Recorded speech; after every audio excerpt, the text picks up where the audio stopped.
El aire de la casa olía a polvo y a ausencia. Elena Vargas, a sus 45 años, pasó los dedos por la superficie de la mesa de comedor, una mesa que ya no le pertenecía. El silencio era un ente físico, pesado, que presionaba sus tímpanos, un vacío donde antes resonaba la risa de su marido, Miguel, el pescador. Ahora solo quedaba el eco de las deudas, del fracaso de su negocio de pesca que se lo había llevado todo, primero a él en el mar y luego a ella en tierra. Un nudo helado se formó en su garganta mientras cerraba la puerta por última vez. El sonido del cerrojo, un clic metálico y definitivo, fue como un martillazo en su pecho. Afuera, el coche familiar, un viejo sedán abollado. La esperaba cargado hasta el techo con los restos de una vida. En su bolsillo, el papel arrugado de un billete de 200 euros y 4 de 20, junto a unas pocas monedas. 280 euros. Era todo lo que se interponía entre ella y su hijo, Leo, y la nada absoluta. La sensación de las llaves, ahora inútiles, se sentía fría y ajena en la palma de su mano. Sentada al volante, Elena sentía el frío del vinilo gastado a través de su ropa fina. A su lado, Leo, de 16 años, miraba por la ventanilla con una quietud que la aterraba. No había reproches en su silencio, solo un reflejo de su propia desesperación, una carga demasiado pesada para los hombros de un adolescente. Sus ojos, los mismos ojos de su padre, estaban perdidos en el paisaje gris de los suburbios que dejaban atrás. Elena apretó las manos sobre el volante hasta que los nudillos se le pusieron blancos, luchando contra las lágrimas que le quemaban los párpados. Llorar era un lujo que no podía permitirse. Llorar significaba rendirse, y si ella se rendía, ¿qué sería de Leo? Cada pocos minutos, sus pulmones se contraían con un dolor agudo, un espasmo de pena al recordar el olor a sal y a trabajo de Miguel, el calor de su abrazo. Ahora, el único olor era el del plástico viejo del coche y el tenue aroma a moho de las mantas apiladas en el asiento trasero. Su corazón se sentía como una piedra pesada en su pecho. El hambre era una bestia viva en su interior, un dolor sordo y constante que le recordaba su fracaso con cada contracción de su estómago. No habían comido nada sustancioso en 2 días, sobreviviendo a base de galletas saladas y agua. Sacó los billetes de su bolsillo una vez más, solo para asegurarse de que seguían allí. El tacto del papel, fino y casi quebradizo, era su único ancla a la realidad. 280 euros. El número retumbaba en su cabeza como una sentencia. ¿Cuánto duraría eso? ¿Una semana? 2, gasolina, algo de comida barata, y después, la pregunta se abría como un abismo oscuro frente a ella. El coche, su único refugio, era también una jaula. El indicador de gasolina se acercaba peligrosamente al rojo. Afuera, la noche caía sobre la ciudad, encendiendo miles de luces en hogares cálidos a los que ellos ya no pertenecían. El aire dentro del habitáculo se sentía denso, viciado, cargado con el aliento de 2 personas que habían perdido su lugar en el mundo. La náusea subió por su garganta. Cada kilómetro que avanzaban sin rumbo era como una página más añadida a la historia de su ruina. Cerraba los ojos y podía ver las cartas del banco, con sus letras rojas y urgentes. Podía sentir el papel grueso de la notificación de embargo, una textura áspera que parecía haberle arañado la piel del alma. El negocio de pesca de Miguel, su sueño, se había convertido en una pesadilla de préstamos impagados y equipos defectuosos. Él había luchado contra el mar y había perdido. Ella había luchado contra los números y también había sido derrotada. La casa familiar, donde Leo había dado sus primeros pasos, donde cada marca en la pared contaba una historia, era ahora un fantasma en su espejo retrovisor. Un escalofrío recorrió su espina dorsal, un frío que no tenía nada que ver con la temperatura. Era el frío del pánico absoluto, la certeza de estar completamente sola, con la vida de su hijo dependiendo de decisiones que ya no sabía cómo tomar. Se sentía vieja, vacía y terriblemente frágil, como un barco de papel a punto de hundirse. Giró la cabeza para mirar a Leo, que finalmente se había quedado dormido, con la mejilla apoyada contra el frío cristal de la ventanilla. Su rostro, aún con rasgos infantiles, estaba tenso incluso en sueños. Un torrente de amor protector y una culpa devastadora le apretó el corazón con una fuerza brutal. Era bibliotecaria, una mujer de libros y de orden, y ahora su mundo era un caos absoluto, una narrativa de terror de la que era la desventurada protagonista. Había fallado como esposa, al no poder salvar el legado de su marido, y ahora sentía que estaba fallando como madre. El último tramo de la autopista se extendía ante ella, oscuro y sin promesas. El coche tosía, un recordatorio metálico de que el combustible se agotaba. Este era el fondo. No había nada más abajo a donde caer. ¿Qué harías tú en su lugar? ¿Te rendirías a la desesperación o buscarías una última chispa de esperanza, incluso en la más profunda oscuridad? Cuéntamelo en los comentarios y suscríbete para no perderte el increíble giro que está a punto de dar su destino. El teléfono móvil, cuya batería parpadeaba en un rojo agónico, sonó con una estridencia que casi hizo a Elena dar un volantazo. Lo contestó con manos temblorosas. La voz al otro lado era seca, profesional, un abogado de una ciudad lejana que hablaba de la herencia de un tío abuelo de Miguel, un hombre del que apenas había oído hablar. La palabra clave resonó en el habitáculo del coche como un gong celestial. Propiedad. Un faro fuera de servicio y la casa del farero en un lugar llamado Isla de San Judas, en la costa de Galicia. No era dinero, pero era un techo, era un lugar, era un ancla en el océano de su desesperación. Elena sintió que el corazón le daba un vuelco tan violento que tuvo que apoyarse en el volante para no desmayarse. Una oleada de esperanza, tan intensa y dolorosa como una quemadura, le recorrió el cuerpo. Sus pulmones, que habían estado contraídos por la ansiedad, se llenaron de aire de repente. Miró a Leo, todavía dormido, y por primera vez en semanas, una lágrima de alivio, y no de pena, se abrió paso por su mejilla. Usó sus últimas monedas para comprar un café amargo y 2 bollos rancios en una gasolinera. Despertó a Leo con suavidad, su voz temblando de una emoción que él no había oído en mucho tiempo. «Tenemos un sitio a donde ir», le dijo, y le explicó la llamada mientras su hijo la miraba con ojos somnolientos y escépticos. La palabra «faro» sonaba a cuento de hadas, a una fantasía improbable, pero al ver la llama febril en los ojos de su madre, una chispa que llevaba meses extinguida, Leo asintió en silencio. La decisión fue instantánea y temeraria. Elena sintió el peso de sus 280 euros en el bolsillo. Era una apuesta total, un salto al vacío basado en la palabra de un extraño. Pero la alternativa era quedarse sin gasolina en una cuneta, esperando a que los servicios sociales se los llevaran. Con una determinación que creía perdida, arrancó el coche y puso rumbo al norte, hacia la costa de Galicia, hacia su única y frágil esperanza. El motor protestó, pero obedeció, llevándolos hacia un destino desconocido. Llegaron a un pequeño pueblo pesquero, cuyo nombre Elena no pudo recordar.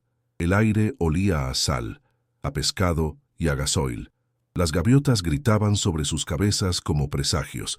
Preguntaron en el muelle, sus figuras urbanas y desesperadas desentonando con los rostros curtidos de los marineros. La mayoría se encogía de hombros o se reía al oír el nombre Isla de San Judas. «Mala suerte trae ese sitio», masculló un viejo remendando una red. Finalmente, un hombre con una barba canosa y ojos del color del mar turbio aceptó llevarlos. Su barco, el Mar de Fondo, era pequeño, viejo y apestaba a cebo podrido. El precio que pidió era exactamente lo que a Elena le quedaba en el bolsillo. Le entregó los billetes arrugados, sintiendo un vacío físico al desprenderse de su último escudo. El hombre los contó lentamente, sin mirarla a los ojos, y luego asintió con un gruñido. Mientras subían sus escasas pertenencias a bordo, Elena sintió una mezcla de terror y euforia. Era el punto de no retorno. Acababa de quemar su última nave.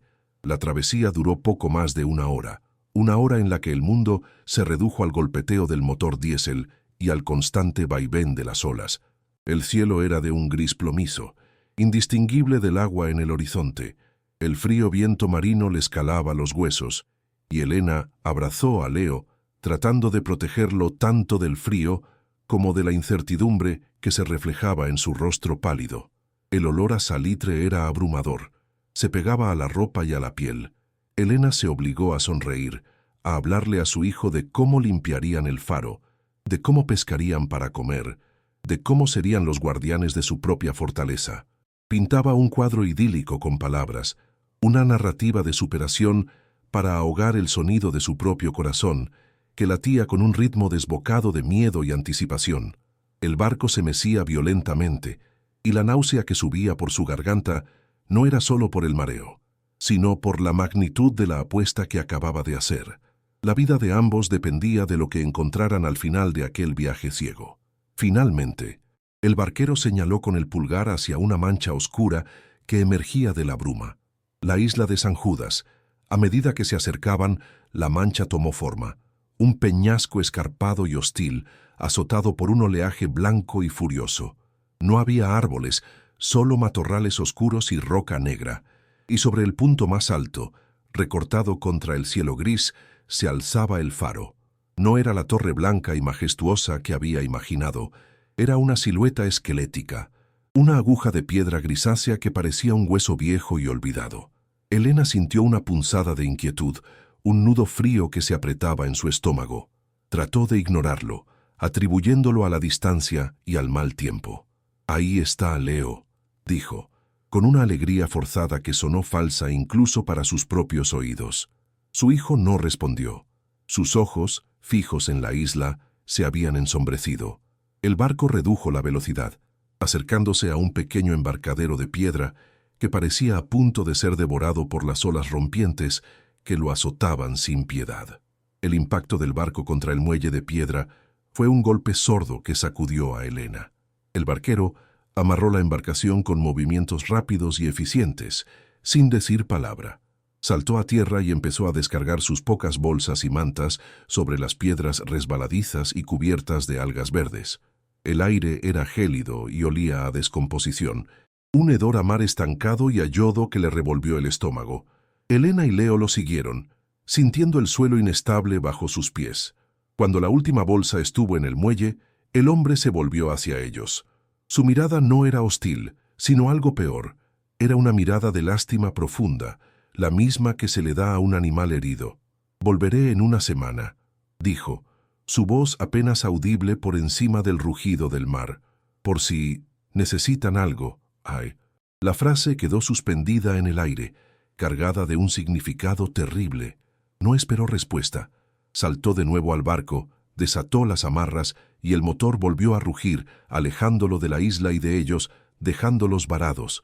Observaron en silencio cómo el mar de fondo se convertía en un punto cada vez más pequeño en el vasto mar gris, hasta que desapareció por completo. El sonido del motor se desvaneció, reemplazado por un silencio abrumador, roto solo por el grito solitario de una gaviota y el incesante bramido de las olas contra las rocas. Estaban solos, completamente solos. Un escalofrío que no tenía nada que ver con el frío recorrió la espina dorsal de Elena. Se obligó a moverse, a no dejarse paralizar por el pánico que amenazaba con ahogarla. «Vamos», dijo, cogiendo dos de las bolsas más pesadas. «Vamos a ver nuestra casa». El camino que subía desde el muelle era una senda apenas visible, un sendero de cabras que serpenteaba por la ladera rocosa. El viento aullaba a su alrededor, arrancándoles el aliento y silbando en sus oídos. Con cada paso, las botas de Elena resbalaban en la tierra húmeda y las piedras sueltas, y el peso de sus pertenencias se sentía como una carga insoportable, un símbolo de su fracaso. Y entonces la vieron. La casa del farero, adosada a la base de la torre, no era solo vieja o descuidada, era una ruina, una cáscara vacía. La falsa esperanza que la había mantenido a flote durante el viaje se hizo añicos con una crueldad demoledora. Una gran parte del tejado se había derrumbado hacia adentro, dejando una herida abierta al cielo gris. Las ventanas eran cuencas vacías, con los cristales rotos esparcidos por el suelo, como dientes arrancados. La puerta de madera colgaba de una sola bisagra oxidada, gimiendo con cada ráfaga de viento. Pero lo peor era el olor, un hedor opresivo y nauseabundo que les golpeó como una pared física. Olía a moho, a podredumbre, a salitre estancado y a la muerte silenciosa de incontables inviernos. Era el olor del abandono absoluto, de un lugar que había sido entregado a los elementos y había perdido la batalla hacía mucho, mucho tiempo. Elena se detuvo en seco, las bolsas cayendo de sus manos entumecidas. La náusea le subió a la garganta. Leo se quedó paralizado a su lado, su rostro una máscara de incredulidad y horror. Elena sintió que las piernas le temblaban. Se obligó a dar un paso más, a cruzar el umbral de la puerta quejumbrosa. El interior era una visión de pesadilla. El suelo de madera estaba cubierto por una capa de escombros, tierra y una alfombra resbaladiza de moho verdinegro. El agua de la lluvia que entraba por el techo abierto había creado charcos oscuros y malolientes. Los pocos muebles que quedaban eran masas informes de madera podrida e hinchada, irreconocibles. En una esquina, una rata del tamaño de un zapato los observó con ojos brillantes antes de escabullirse por un agujero en la pared. El sonido de sus garras arañando la madera fue un ruido obsceno en el silencio sepulcral.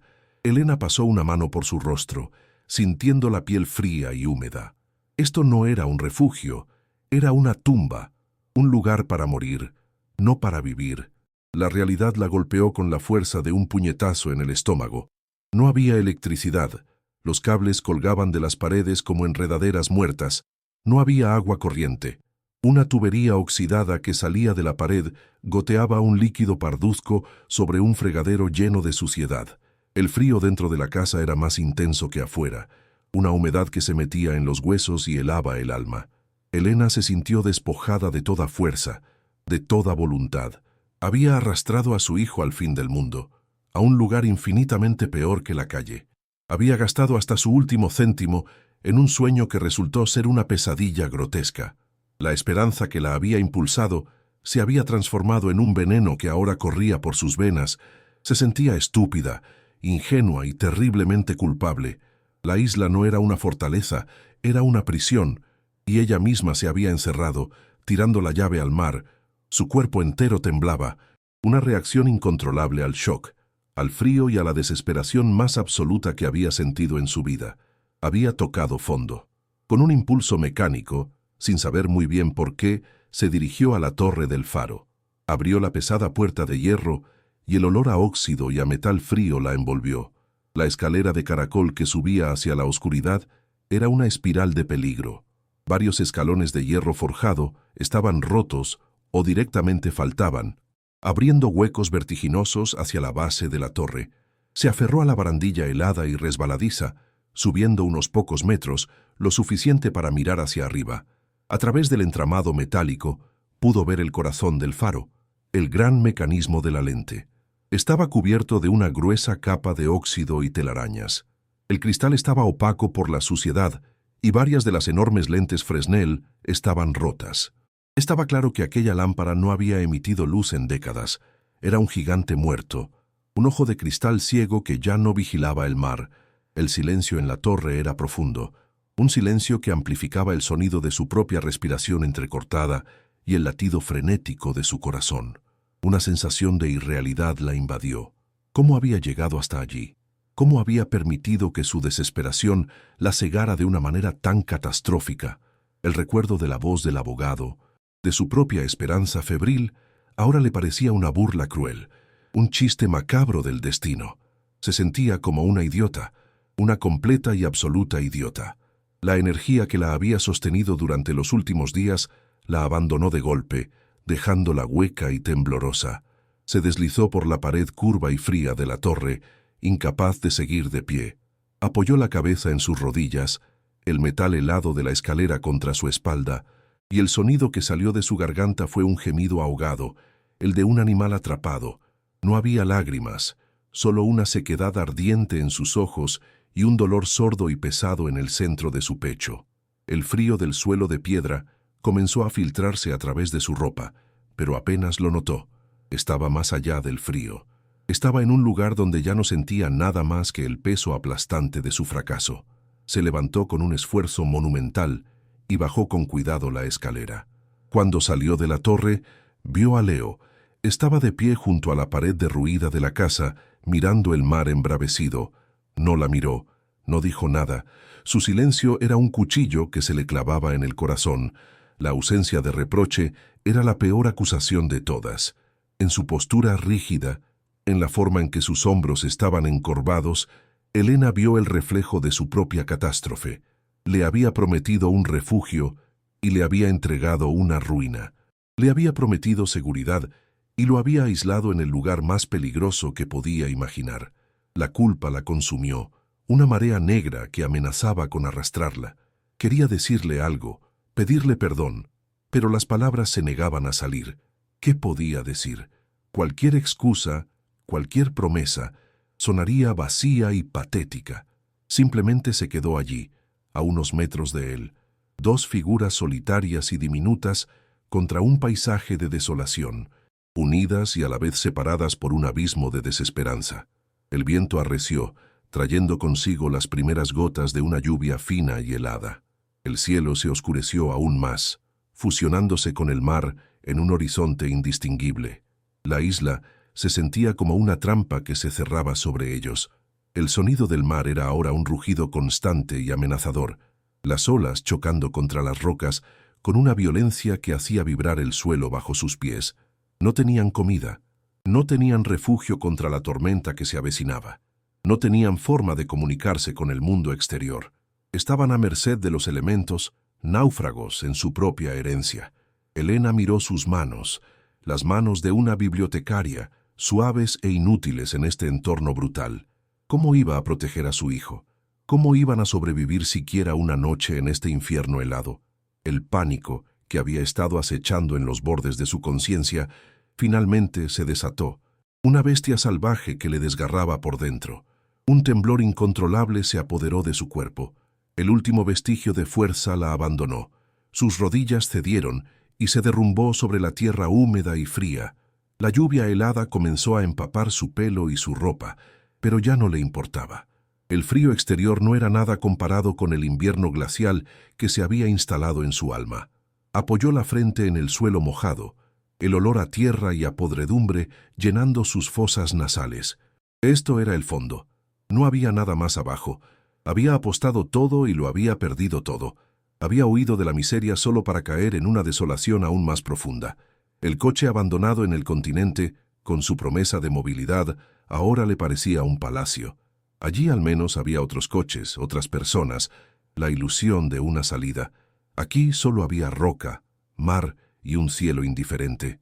Un sollozo seco y desgarrador escapó de sus labios. Había llegado al final del camino. Estaba atrapada, sola con su hijo en una isla prisión, sin dinero, sin esperanza y sin futuro. El abismo la había alcanzado.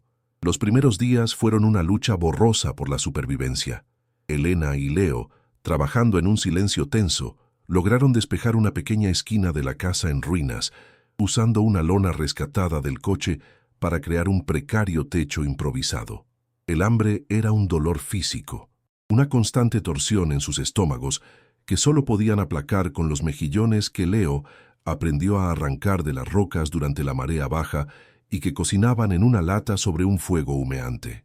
El frío era su enemigo más persistente, una humedad que se filtraba por sus ropas gastadas y se alojaba en sus huesos.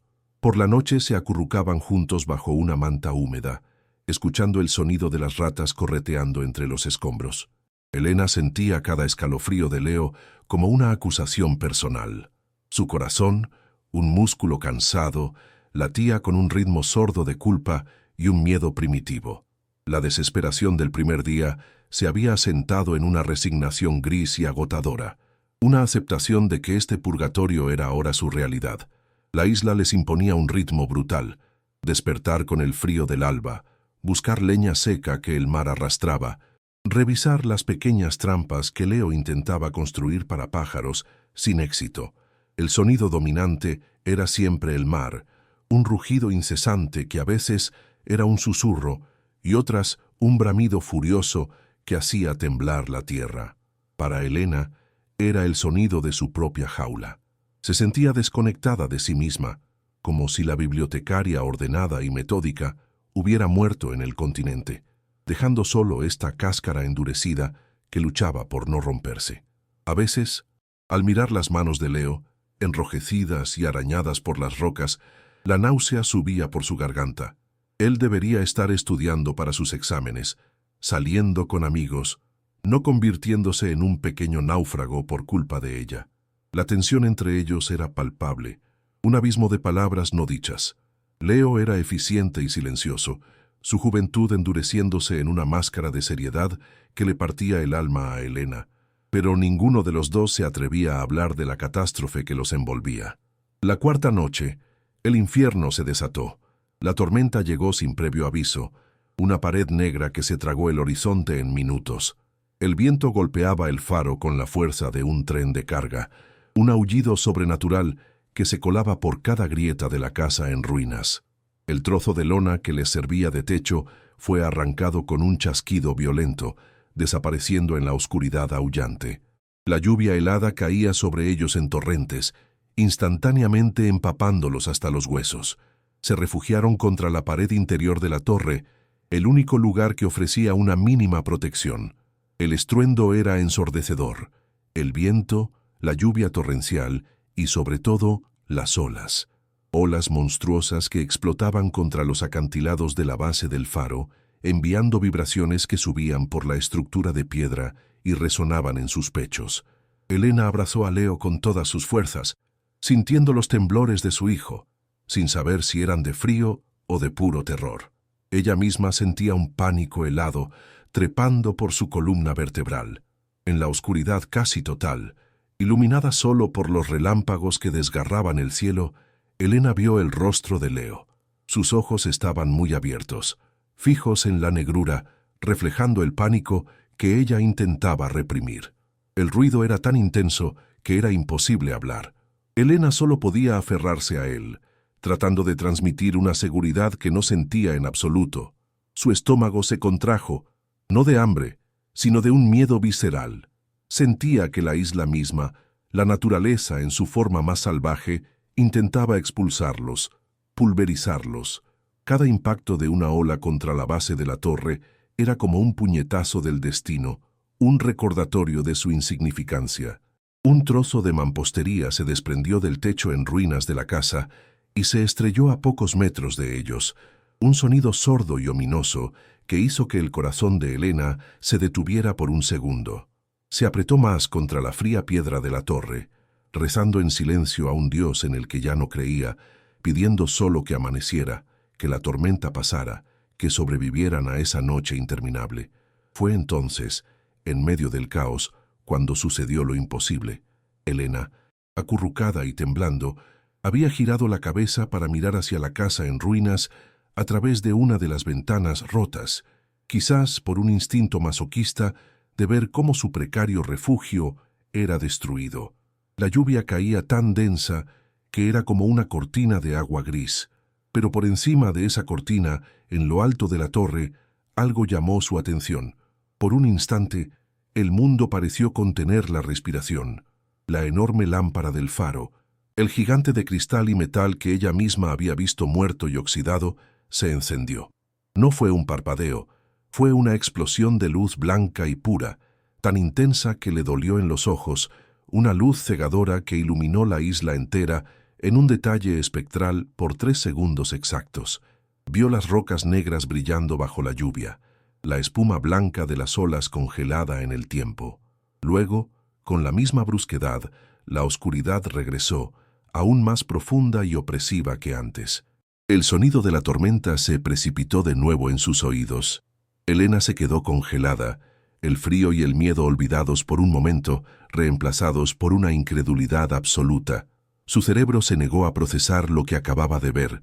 Era imposible, rotundamente imposible. No había electricidad en la isla. El mecanismo de la lente estaba destrozado, cubierto de óxido, los cristales rotos. No había forma humana ni mecánica de que esa luz se hubiera encendido. Un escalofrío mucho más profundo que el del frío de la tormenta le recorrió la espalda. Miró a Leo, pero él estaba de espaldas a la torre, acurrucado, y no había visto nada. La náusea le subió a la garganta. ¿Lo había imaginado? ¿Era una alucinación provocada por el estrés, el hambre y el pánico? ¿O quizás un relámpago había golpeado la cúpula de cristal de una manera extraña, creando un reflejo anómalo? Su mente, La mente lógica de una bibliotecaria se aferró a esta última explicación. Tenía que ser eso, un truco de la luz, una coincidencia extraña en medio de la tormenta. Pero una parte de ella, una intuición primigenia, sintió que no era así. La idea se apoderó de ella con una fuerza obsesiva. La imagen de esa luz imposible se grabó a fuego en su retina. Ya no pensaba en la tormenta, ni en el frío, ni en el hambre, solo en la luz. Una nueva energía, febril y extraña, comenzó a recorrer sus venas, desplazando la apatía y el miedo. Era la energía de un misterio, de una pregunta que exigía una respuesta. Se levantó, sus músculos rígidos por el frío protestando. Leo la miró, su rostro una pregunta silenciosa. «Tengo que subir», dijo ella, su voz sonando extraña, ronca por el desuso y la tensión. No esperó a que él respondiera. Se dirigió a la puerta de hierro de la torre, la que había abierto el primer día. El viento intentó arrancársela de las manos, pero ella la empujó con una fuerza que no sabía que poseía. Entró en la oscuridad resonante de la torre, el aullido del viento amortiguado por los gruesos muros de piedra. Su corazón latía con fuerza, no solo de miedo, sino de una nueva y peligrosa curiosidad. Iba a descubrir qué había sido esa luz. La subida fue una pesadilla. La escalera de caracol de hierro forjado estaba resbaladiza por la humedad que se filtraba por las paredes. El único apoyo era una barandilla helada y cubierta de una capa de óxido que se deshacía al tacto, manchándole las manos de un polvo rojizo y áspero. El sonido de sus pasos sobre el metal resonaba en la estructura, un eco solitario en la oscuridad. Tenía que tantear cada escalón con el pie antes de poner su peso sobre él, temiendo que uno de ellos cediera. En varios puntos, la falta de un peldaño la obligaba a estirarse peligrosamente, aferrándose a la barandilla con las manos entumecidas, el abismo negro abriéndose bajo sus pies. El vértigo la asaltó, una oleada de mareo que la hizo pegarse a la pared curva, cerrando los ojos con fuerza, sintiendo el sudor frío en su frente, a pesar del frío glacial. El olor a metal oxidado y a piedra húmeda era abrumador. Con cada metro que subía, sentía que se adentraba más en el corazón de un secreto antiguo y peligroso, un secreto que la propia torre no quería revelar. Finalmente, tras lo que pareció una eternidad, sus manos encontraron el suelo del nivel superior. Se impulsó hacia arriba y se arrastró hasta la sala de la lámpara. El viento aullaba aún más fuerte aquí arriba, silbando a través de los cristales rotos de la cúpula. El estruendo de la lluvia contra el techo de cobre era como el redoble de 1000 tambores. Se puso de pie, temblando de esfuerzo y adrenalina. La gran lente Fresnel, incluso rota y sucia, era una presencia imponente en el centro de la habitación. Parecía el ojo de un dios muerto. Buscó con la mirada cualquier cosa que pudiera haber causado un reflejo. Un trozo de metal suelto, un panel de vidrio en un ángulo extraño. No había nada, solo la estructura oxidada, el cristal opaco y la oscuridad. La decepción fue un golpe sordo, pero la pregunta seguía ahí, más fuerte que nunca. Si no fue un reflejo, ¿qué fue? Caminó alrededor de la enorme lámpara, pasando la mano por su base metálica, helada y cubierta de una capa de polvo y salitre. Nada. Estaba a punto de rendirse, de aceptar que se había vuelto loca. Entonces, su pie tropezó con algo. No fue un gran tropiezo, solo un ligero roce, pero el sonido fue anómalo. No fue el sonido de su bota contra la piedra, sino un breve y apagado chirrido metálico. Se detuvo, su respiración atorada en la garganta. Bajó la mirada. Justo debajo del enorme pedestal del conjunto principal de la lámpara, vio el borde de una placa de latón, casi completamente oculta por el polvo y la suciedad acumulada durante décadas. Era cuadrada, de unos 30 centímetros de lado, y su color verdoso por la oxidación la hacía casi indistinguible del suelo de piedra. Se arrodilló, su corazón comenzando a latir con un ritmo rápido y pesado. Con los dedos temblorosos, barrió el polvo. La placa estaba allí, firmemente encajada. Intentó meter las uñas en el borde, pero no se movió. La frustración y la excitación luchaban en su interior. Buscó a tientas en sus bolsillos, encontrando una de las pocas monedas que le quedaban. La usó como palanca, introduciéndola en la fina ranura y aplicando presión. El metal gimió en protesta, un sonido agudo que se perdió en el rugido de la tormenta. Elena empujó con más fuerza, sintiendo la moneda doblarse en sus dedos. De repente, con un chasquido seco, un lado de la placa se levantó unos milímetros. Un olor extraño salió de la abertura, un olor a aire viciado, a plomo y a algo más, algo seco y orgánico como papel viejo. Un torrente de adrenalina la recorrió. Dejó la moneda y usó los dedos de ambas manos para tirar del borde de la pesada placa. Estaba increíblemente ajustada. Tuvo que usar todo el peso de su cuerpo, sus músculos gritando por el esfuerzo. Finalmente, con un último tirón y un raspado áspero de metal contra piedra, la placa de latón cedió y se levantó, revelando una cavidad oscura debajo. Elena se quedó sin aliento, mirando el agujero negro que había abierto en el suelo del faro.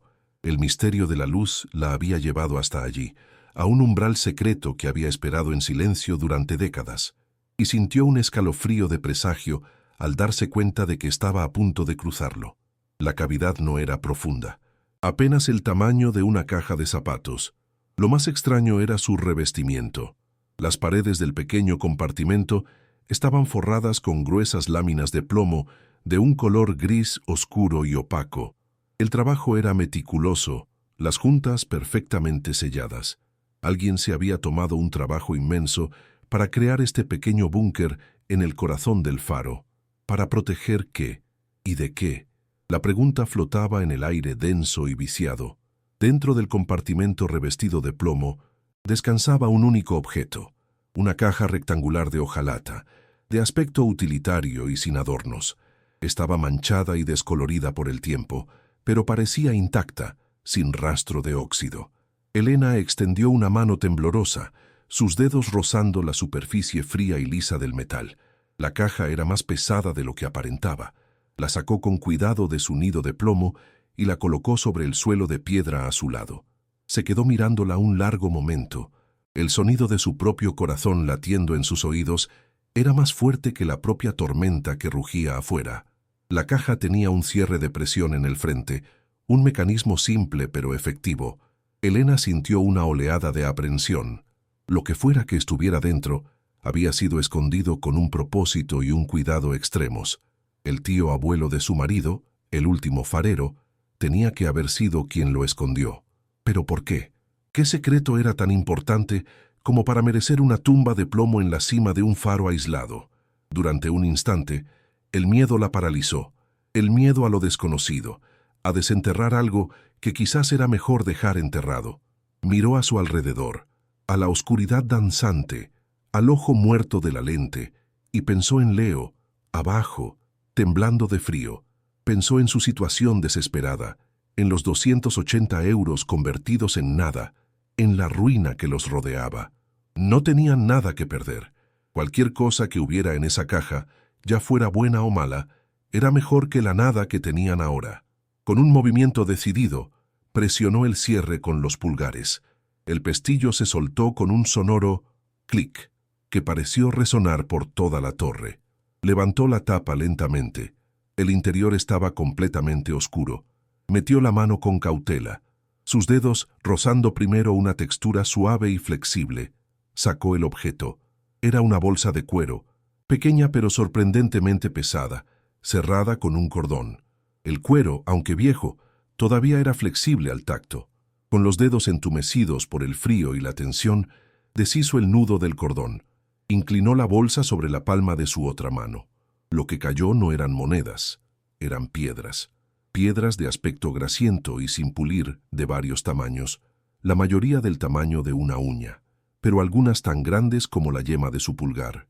A la pálida luz que se filtraba por la cúpula, no brillaban, pero tenían una profundidad, una densidad inconfundible, un fuego interno que parecía absorber la poca luz disponible. Diamantes. Eran diamantes en bruto. Elena se quedó mirando las piedras en su mano, incapaz de comprender. El peso físico de la riqueza, una fortuna inimaginable, descansando en la palma de su mano sucia y arañada. Su mente se tambaleó. No podía procesar la magnitud de lo que sostenía. Eran solo piedras, pero representaban una salida. Representaban comida, un techo de verdad, una vida para Leo. Representaban el fin de la pesadilla. Las lágrimas brotaron de sus ojos, calientes y repentinas. Las primeras lágrimas que no eran de pena o desesperación. Eran lágrimas de shock, de una incredulidad tan abrumadora que se sentía como dolor. Cerró la mano con fuerza sobre los diamantes, el tacto duro y anguloso de las piedras anclándola a la realidad. Un sollozo se escapó de su garganta, una mezcla de risa y llanto. Se sentía como si estuviera en un sueño febril. La luz imposible, la escalera peligrosa, la placa secreta, todo la había conducido a esto, a esta riqueza absurda y milagrosa encontrada en medio de la desolación más absoluta. Por un momento, la esperanza, una esperanza real y cegadora, la inundó por completo, ahogando todo lo demás. Pero había algo más en la caja, y la intuición le dijo que era mucho más importante que los diamantes. Volvió a meter la mano en la caja de hojalata. Debajo de donde había estado la bolsa de diamantes, había otro objeto. Era un libro, un pequeño cuaderno de bitácora, con la cubierta de lona azul descolorida y manchada de agua salada. Lo sacó con un cuidado infinito. Las páginas estaban amarillentas y frágiles, onduladas por la humedad a pesar de la protección de la caja. El olor que desprendía era el de papel viejo y tinta desvanecida, el olor a tiempo encapsulado. En la portada, escrito con una caligrafía elegante pero temblorosa, leyó «Bitácora de a bordo, N.C., La Serafina», y debajo una fecha, 1978. Su corazón dio un vuelco. El año en que el tío abuelo de Miguel se había retirado, el último año en que el faro había estado oficialmente en funcionamiento. Esto no era un simple diario, era una prueba. La caja no solo contenía una fortuna, contenía una historia que alguien había intentado enterrar con plomo y piedra en la cima del mundo. Un escalofrío le recorrió la espalda. Los diamantes eran la respuesta a sus problemas, pero supo, con una certeza helada, que este libro era la respuesta al verdadero misterio. Acurrucada en la sala de la lámpara, con el rugido de la tormenta como una banda sonora apocalíptica, Elena abrió el cuaderno de bitácora. Las páginas, frágiles y quebradizas como hojas secas, se sentían peligrosas bajo sus dedos temblorosos. Un olor denso, una mezcla de papel viejo, sal y tinta desvanecida, emanó del libro, el perfume del tiempo mismo, con el corazón latiendo con una fuerza desbocada, un ritmo que era mitad terror y mitad una extraña y febril expectación, alisó la primera página. La caligrafía era la de un hombre mayor, elegante pero temblorosa, como si la mano que escribía estuviera luchando contra un viento invisible. La bolsa de diamantes, pesada en su regazo, parecía haber perdido todo su brillo, eclipsada por el oscuro misterio que estaba a punto de desvelar. Sabía, con una certeza que le helaba la sangre, que la verdadera historia de aquella isla no estaba escrita en mapas, sino en las frágiles páginas de aquel diario olvidado, un testamento sellado con plomo y miedo. Las primeras entradas eran mundanas, notas sobre el clima, el paso de barcos pesqueros, la soledad. Pero entonces la narrativa cambió. Una noche de calma extraña, el farero describía la llegada de un barco que no aparecía en ningún registro oficial. La Serafina. Escribió que ancló en la cara oculta de la isla, un lugar ilógico y peligroso. Su instinto le decía que algo andaba mal. A través de su catalejo vio movimiento en cubierta. No eran marineros, eran familias, hombres y mujeres con ropa de ciudad, niños pequeños aferrados a sus padres. Sus rostros pálidos bajo la luz de la luna estaban marcados por el miedo y la confusión. Elena sintió que el aire se le helaba en los pulmones, el corazón le martilleaba con fuerza. Cada palabra del farero era un pincelazo en un lienzo de horror inminente. La descripción de una niña con un abrigo rojo se le clavó en la mente, una mancha de color en un mundo de sombras y pavor. La náusea comenzó a subirle por la garganta. La verdad, cuando llegó, fue un golpe brutal. En una entrada escrita con una urgencia desesperada, con la tinta corrida en varios puntos como si las lágrimas o el agua del mar hubieran caído sobre ella, el farero usó las palabras que lo cambiarían todo. Presos políticos.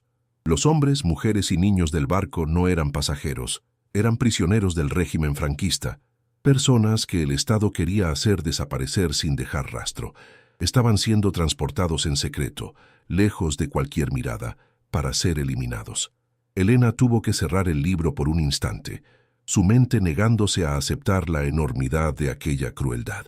La bolsa de diamantes se sentía ahora como un objeto maldito, una carga profana. Los había visto como su salvación, pero ahora comprendía que eran el precio del silencio. El tesoro rescatado de una tumba acuática.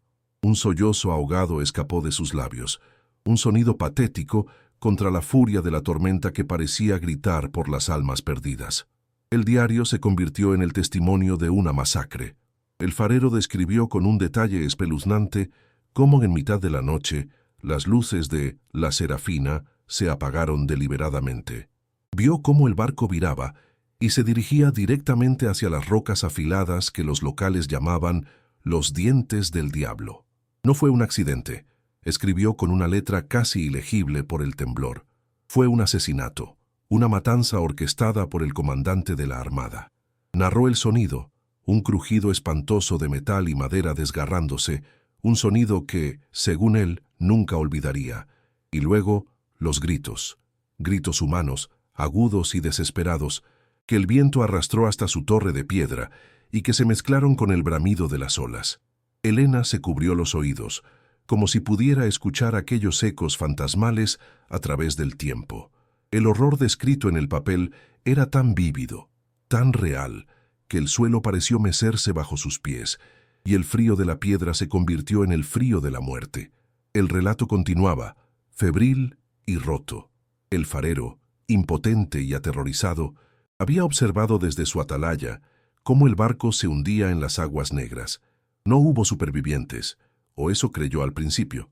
Al amanecer, bajó a la pequeña cala de la isla y encontró a un hombre, apenas con vida, arrastrado por la marea.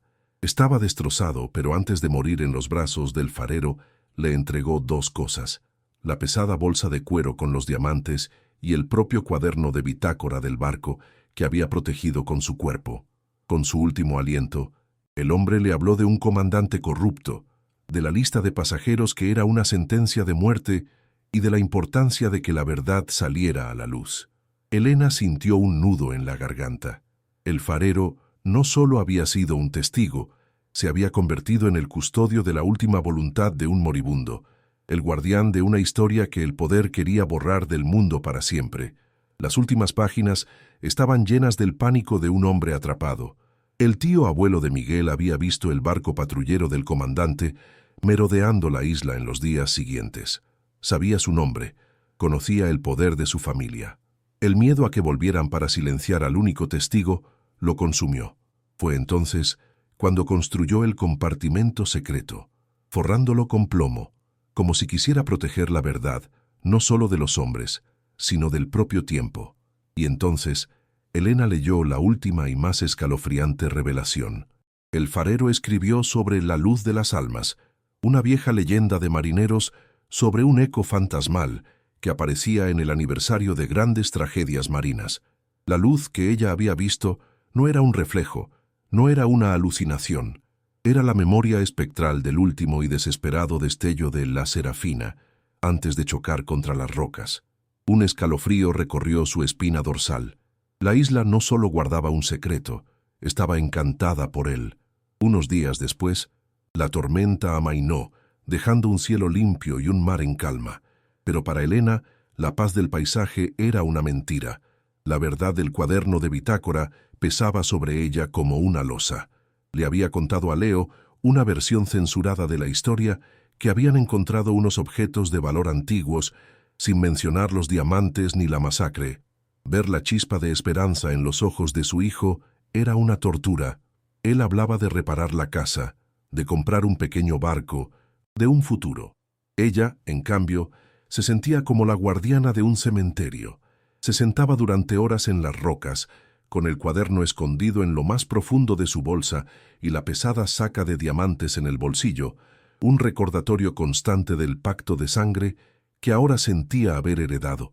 El secreto la aislaba, creando un nuevo tipo de prisión, mucho más profunda que los muros de la isla.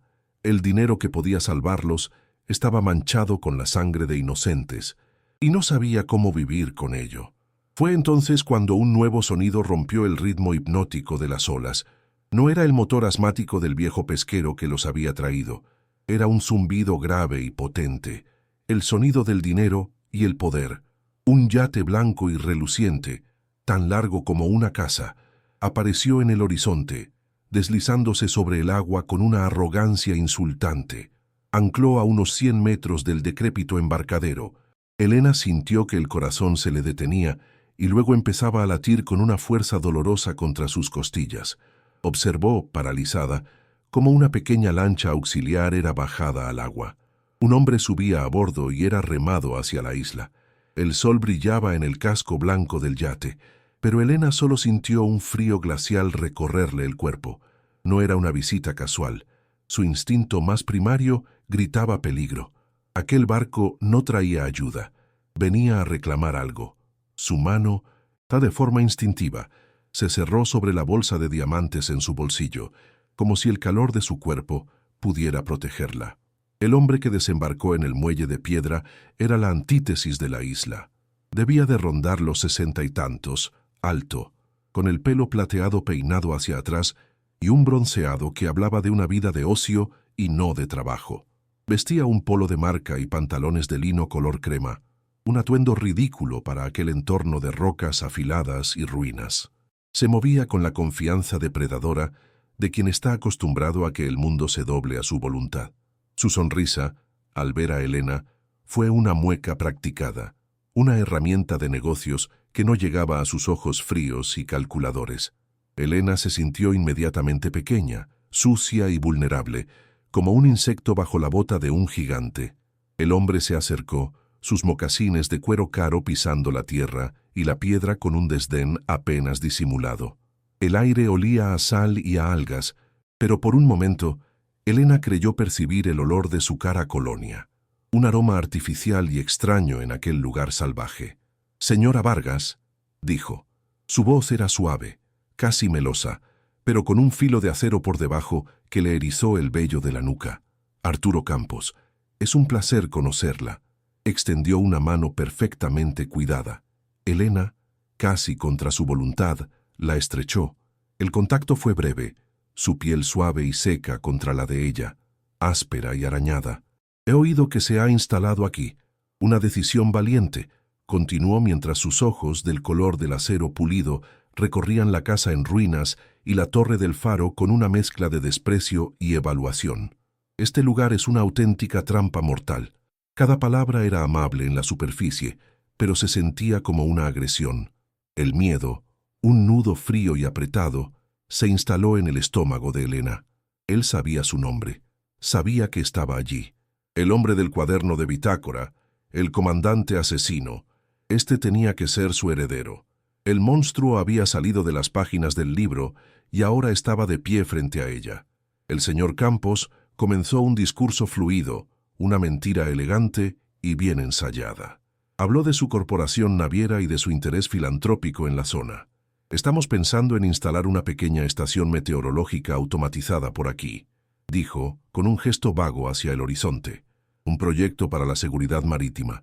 Por supuesto, esta propiedad en su estado actual es un peligro, una ruina antiestética». Sus palabras, aparentemente preocupadas, eran como pequeñas dagas. Estaba estableciendo su dominio, dejando claro que él era el poder y ella una simple molestia.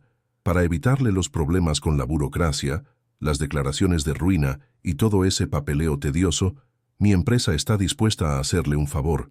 Estamos dispuestos a comprarle esta carga, un gesto de buena voluntad para limpiar la zona. La condescendencia en su voz era tan espesa que Elena casi podía saborearla, amarga como la bilis. Entonces hizo su oferta. La cifra que mencionó era tan ridículamente baja que Elena tardó un segundo en procesarla. Era una miseria, apenas suficiente para volver a la península y sobrevivir un mes. Era una oferta diseñada para humillar. La cantidad que se le ofrece a alguien a quien se considera basura, una indigente desesperada, a la que se puede barrer con unas cuantas monedas. Elena sintió una oleada de ira caliente subirle por el pecho, pero logró mantener su rostro inexpresivo. En su bolsillo, los diamantes parecían arder, una fortuna secreta que contrastaba grotescamente con la miserable limosna que le ofrecían. De repente, comprendió. Él no sabía que ella había encontrado nada. Solo sabía que la heredera del farero estaba allí y había venido a comprar el silencio, a comprar la tierra para poder buscar el tesoro de la Serafina y asegurarse de que la verdad muriera con la isla. Sus ojos fríos la estudiaban, esperando ver el alivio de la desesperación en su rostro. No se lo dio. Piénselo, dijo Campos, su sonrisa tensándose ligeramente al no obtener la reacción esperada. Dio unos pasos, acercándose a la zona de los acantilados donde Leo, curioso, los observaba a distancia. El cambio en su lenguaje corporal fue mínimo, pero cargado de amenaza. «Es una isla muy traicionera, señora Vargas», dijo, sin dejar de mirar a Elena, pero inclinando la cabeza en dirección a Leo. «Las rocas, siempre húmedas, están cubiertas de algas muy resbaladizas». Su voz bajó, convirtiéndose en un susurro confidencial y venenoso. Sería una verdadera tragedia que un muchacho curioso, explorando, tuviera un mal resbalón. Un accidente. Estas cosas, por desgracia, suceden. La sangre se le heló a Elena en las venas. La amenaza ya no era velada. Era explícita, brutal, y estaba dirigida a lo único que le quedaba en el mundo. Sintió que el aire le faltaba, como si una mano invisible le estuviera apretando la garganta. Se giró de nuevo hacia ella, y la máscara del filántropo amable se desvaneció por completo, dejando al descubierto el rostro frío y despiadado de un depredador. Su expresión era puramente transaccional. «Volveré en una semana para conocer su respuesta», anunció, y su voz ya no era melosa, sino dura y cortante como un fragmento de hielo. «Espero, por el bien de su hijo, que tome la decisión sensata». No le dio oportunidad de responder. Se dio media vuelta con una elegancia calculada y se dirigió de nuevo al muelle, su silueta recortada contra el mar brillante. Elena se quedó clavada en el sitio, incapaz de moverse, incapaz de respirar. El sonido de las olas, que hasta ahora había sido su constante compañero, fue sustituido por el rugido de la sangre en sus oídos. El miedo que había sentido en la tormenta no era nada comparado con esto. Era un miedo helado, paralizante, el miedo de una presa que acaba de verle los dientes al lobo. El monstruo del pasado tenía un rostro, y acababa de amenazar a su hijo. El yate se marchó, una cicatriz blanca que se desvanecía en el azul, dejando tras de sí un silencio preñado de veneno. Elena se sentía atrapada en una trampa perfecta. Por un lado, el abismo de la pobreza y la desesperación de la que había huido. Por el otro, un hombre con el poder de aplastarla, un monstruo dispuesto a matar para proteger el oscuro legado de su familia. Los diamantes en su bolsillo eran una llave, una posible vía de escape. Podía coger a Leo, desaparecer en la noche, comprar una nueva vida en otro lugar y olvidar la isla, el faro y las almas de la Serafina. Pero ¿podría vivir con ello? ¿Podría acallar los gritos de los inocentes ahogados? ¿Podría permitir que la historia venerara a un asesino mientras sus víctimas permanecían en el olvido? La verdad era un arma terrible, un fuego que podía purificar o consumir, y ahora esa arma estaba en sus manos. ¿Qué harías tú en el lugar de Elena? ¿Tomarías los diamantes para salvar a tu hijo y huir? ¿O lo arriesgarías todo para luchar por la justicia? Cuéntamelo en los comentarios. La semana que siguió fue una tortura silenciosa, un lento descenso a la locura. Cada amanecer traía consigo la certeza de un día menos, un paso más cerca del regreso de Arturo Campos. El aire mismo de la isla parecía haberse envenenado con su amenaza.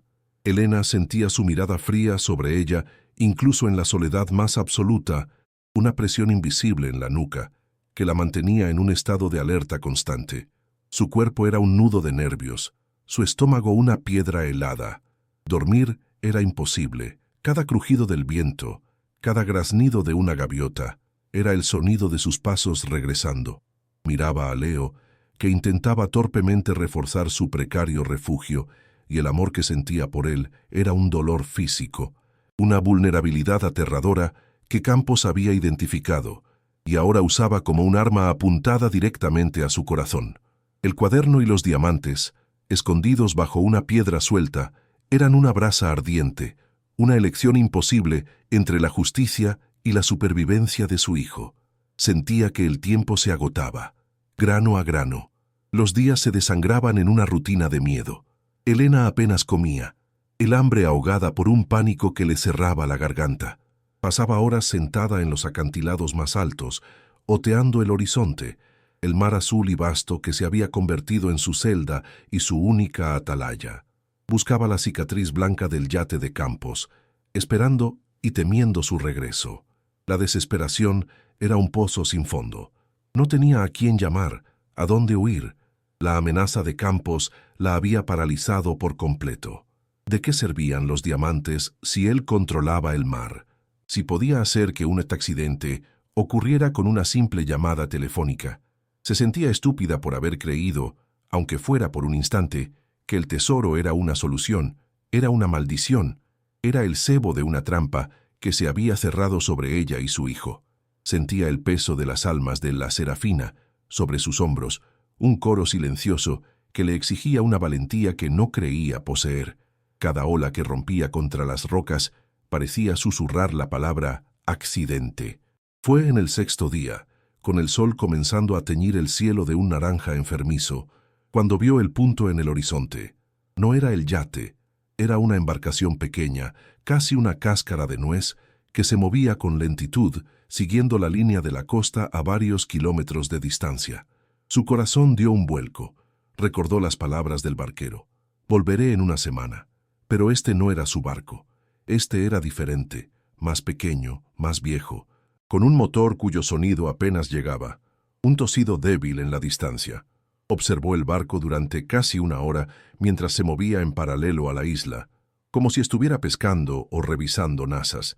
Era la primera señal de vida humana, aparte de Campos, que había visto en casi 2 semanas. Una idea loca, un impulso nacido de la más pura desesperación, comenzó a formarse en su mente.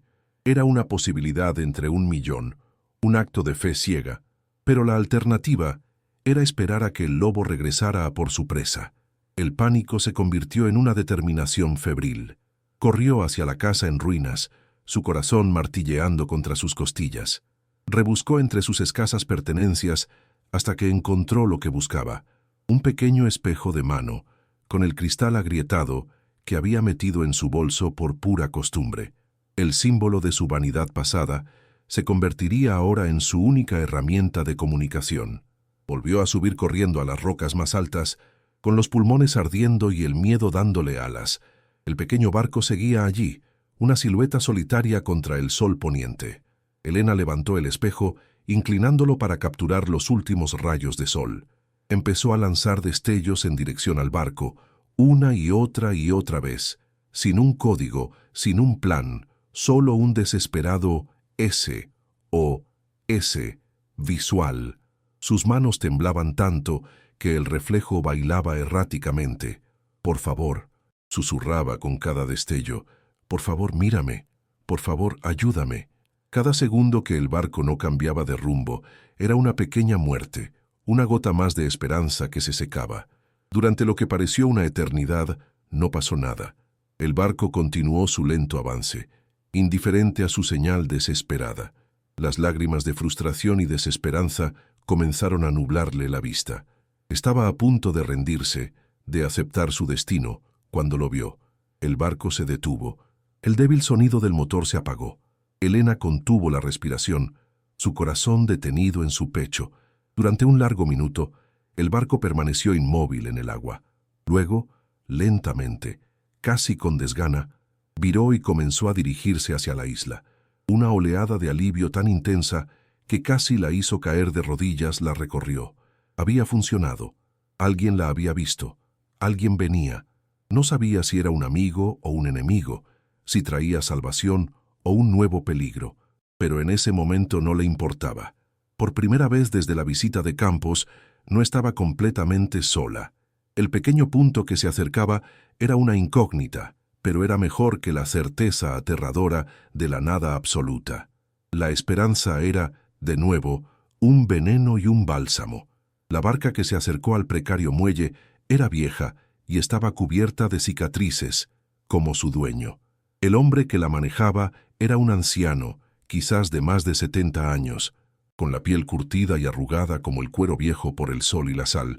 Tenía una barba blanca y descuidada, y unos ojos de un azul sorprendentemente claro y penetrante, que la observaban con una desconfianza animal.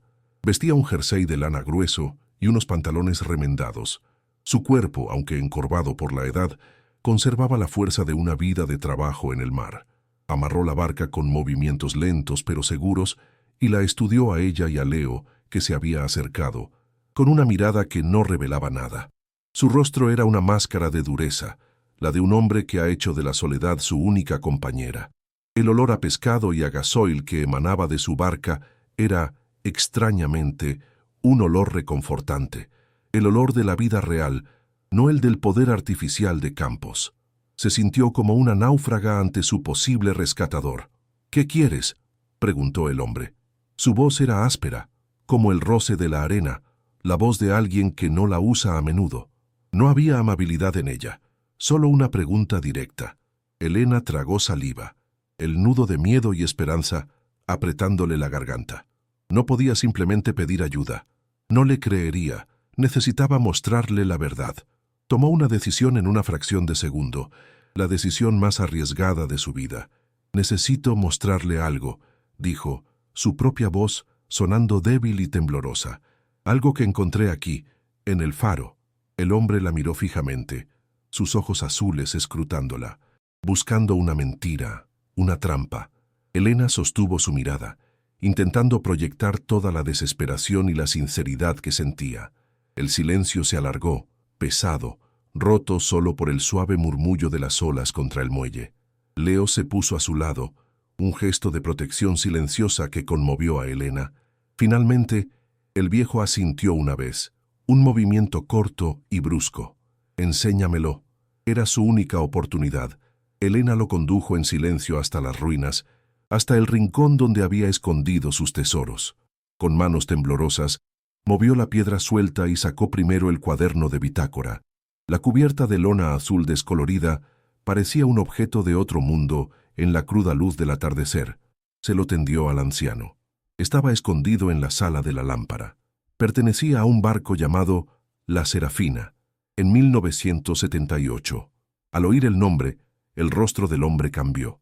La máscara de dureza se agrietó, revelando una sacudida de algo parecido al dolor o al reconocimiento. Cogió el cuaderno con una mano que, a pesar de su aspecto rudo y calloso, era sorprendentemente gentil.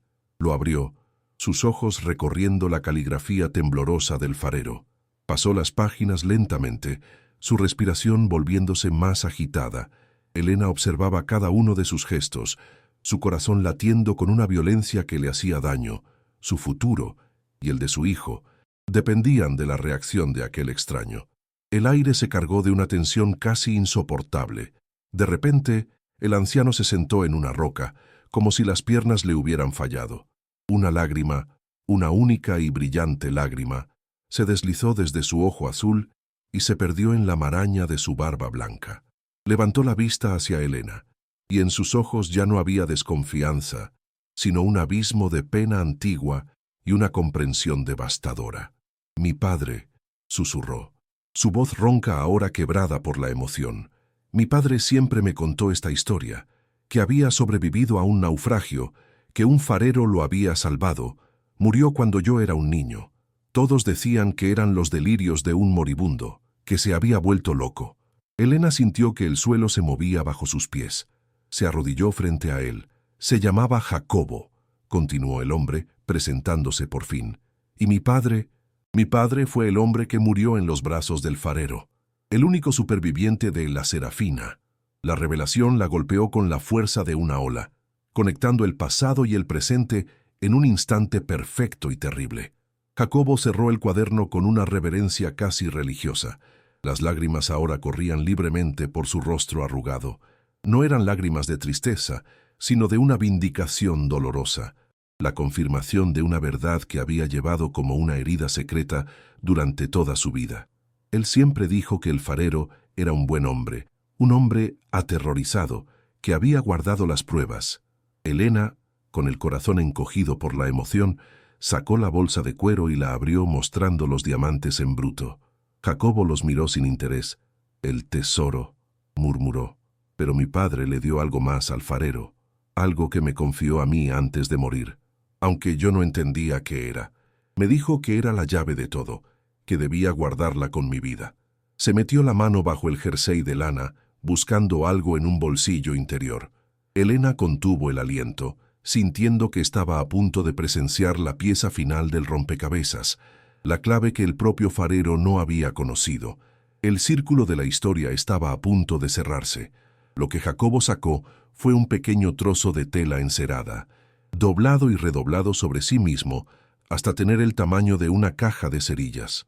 Estaba desgastado, casi desintegrado por el paso de medio siglo. Con dedos torpes por la emoción y la edad, lo desdobló con un cuidado infinito. Dentro había un pedazo de papel amarillento, increíblemente frágil. No era una carta, era una lista de nombres, mecanografiados, seguida de números y códigos indescifrables. «La lista de los prisioneros», susurró Elena, comprendiendo al instante. «Es la prueba definitiva, la que vincula a la Armada, al padre de Campos, con cada una de las personas que asesinaron esa noche». Jacobo asintió, su rostro una mezcla de triunfo y profundo dolor. «Mi padre la arrancó de la oficina del capitán antes de que los embarcaran. Dijo que era lo único que importaba, que sus nombres no se perdieran para siempre. La lista codificada, el cuaderno del farero, el testimonio de Jacobo y los diamantes. Lo tenían todo. Tenían el arma para destruir a Campos». La euforia fue breve, reemplazada rápidamente por el frío abrazo de la realidad. Jacobo levantó la vista hacia el horizonte, donde la oscuridad ya se tragaba los últimos vestigios de luz. «Campos», dijo, y su nombre sonó como una maldición. Su padre era el comandante. Arturo ha pasado toda su vida buscando esto, no por el dinero, sino para borrar la mancha de su familia, para destruir la prueba del monstruo que fue su padre. Elena le contó la visita de Campos, la oferta insultante y la amenaza velada contra Leo. El rostro de Jacobo se endureció, sus ojos azules convirtiéndose en dos esquirlas de hielo. «Volverá», afirmó, no como una posibilidad, sino como una certeza, y no volverá a negociar. Vendrá a tomarlo por la fuerza. «La semana se cumple esta noche». La frase cayó sobre ellos como una sentencia de muerte. El viento comenzó a levantarse de nuevo, un gemido bajo que anunciaba otra tormenta. La isla, su refugio y su prisión, se convertiría esa noche en un campo de batalla. «Tenemos que salir de aquí», dijo Elena, el pánico arañando su voz. «Ahora mismo, en tu barca». Jacobo negó con la cabeza, su expresión sombría. «No llegaremos muy lejos. Su yate es rápido. Tendrá hombres vigilando la costa. Nos interceptarían en minutos. Y esta tormenta que viene es de las malas. Sería un suicidio». Miró hacia la torre del faro, que se recortaba como un dedo acusador contra el cielo violáceo. «No, nuestra única oportunidad es aquí, en la isla». La idea era aterradora, quedarse allí, esperar a que llegaran los matones de Campos. Elena sintió que la náusea volvía a subirle por la garganta. «La Guardia Civil», dijo desesperadamente. «Tenemos que avisarles». Jacobo asintió. «Tengo una radio en mi barca, pero la estación más cercana está en el continente. Tardarán horas en organizar algo y llegar hasta aquí con este mal tiempo. Horas que no tenemos». Señaló su pequeña barca, meciéndose violentamente en el muelle. «Iré yo, les avisaré, pero vosotros tendréis que resistir, tenéis que ganar tiempo». El plan era una locura, una apuesta desesperada contra un enemigo con recursos ilimitados, dejarla a ella y a Leo solos para enfrentarse a hombres armados. Pero no había otra opción. El miedo en el rostro de Elena debía de ser evidente, porque Jacobo le puso una mano áspera en el hombro. «Conocéis este lugar mejor que ellos, la ruina, la oscuridad. Usadla a vuestro favor. Este faro ha guardado el secreto durante 50 años. Esta noche os guardará a vosotros». Sus palabras, aunque intentaban ser reconfortantes, solo subrayaron la terrorífica realidad de su situación. Le entregó la lista de nombres. Esto es lo más importante. Escóndela, separada del resto. Elena la tomó, el papel frágil y precioso como la vida misma. Jacobo se dio la vuelta y corrió hacia el muelle con una agilidad sorprendente para su edad. Saltó a su barca, desató las amarras y arrancó el motor. Su tosido asmático fue rápidamente devorado por el creciente rugido del viento y el mar. Elena y Leo lo vieron desaparecer en la oscuridad, solos de nuevo. La noche cayó como un sudario negro. La tormenta, tal como Jacobo había predicho, se desató con una furia primitiva. El viento aullaba como un alma en pena y la lluvia golpeaba las ruinas con la fuerza de un látigo. Elena y Leo se refugiaron en la base de la torre, el único lugar que ofrecía algo de protección. El miedo era una presencia física entre ellos, un tercer ocupante tembloroso en la oscuridad. Elena escondió la lista de nombres en una grieta profunda de la pared interior de la torre y guardó el cuaderno y los diamantes en una pequeña bolsa atada a su cintura. Su mente trabajaba febrilmente, repasando cada rincón de la ruinosa propiedad. Recordó la descripción de Jacobo: «Usad la ruina a vuestro favor». Pensó en los suelos podridos, en las paredes inestables, en las trampas ocultas por décadas de abandono. El faro no era solo un refugio, era un arsenal de decrépito peligro. Su corazón latía con un ritmo salvaje, una mezcla de terror absoluto y una extraña y fría determinación. No iba a dejar que le arrebataran a su hijo. El sonido llegó justo antes de la medianoche, un zumbido grave y potente que logró abrirse paso a través del estruendo de la tormenta. No era el yate, era una lancha rápida, diseñada para cortar las olas. Elena sintió que la sangre se le helaba en las venas. «Han llegado». Agarró la mano de Leo, apretándola con fuerza. «No hagas ruido. Haz exactamente lo que te diga», susurró, su voz apenas un hilo de sonido en el vendaval. Se arrastraron hasta una de las ventanas rotas que daba al muelle. En la intermitente luz de los relámpagos, vieron la lancha atracada y dos figuras corpulentas saltando a tierra. Eran hombres grandes, vestidos con impermeables negros, sus siluetas recortadas contra la espuma blanca de las olas. Se movían con una eficiencia brutal, sin dudar, subiendo por el sendero resbaladizo como si lo conocieran. No eran pescadores, eran cazadores, y ellos eran la presa. Elena arrastró a Leo hacia las sombras más profundas de la casa en ruinas, su corazón un tambor frenético en el silencio. De repente, el bolsillo de Elena vibró. Un sonido discordante y moderno en medio del caos primigenio. Su teléfono. Lo había cargado con una pequeña batería solar que Jacobo le había dejado. En la pantalla brillaba un número desconocido. Con manos temblorosas, contestó. «Señora Vargas». La voz suave y venenosa de Arturo Campos llenó su oído, sorprendentemente clara a pesar de la tormenta. «Espero que haya disfrutado de su semana de reflexión. Mis asociados están ahí para recoger lo que es mío, el cuaderno de bitácora y unas piedras sin pulir que mi abuelo tuvo la mala costumbre de perder. Entrégueselo todo». Su tono era tranquilo, el de un hombre que da una orden simple, si se niega o si intenta alguna estupidez. Bueno, las tormentas provocan incendios extraños, y es una pena que un lugar con tanto valor histórico arda hasta los cimientos, con usted y su hijo dentro. La llamada se cortó.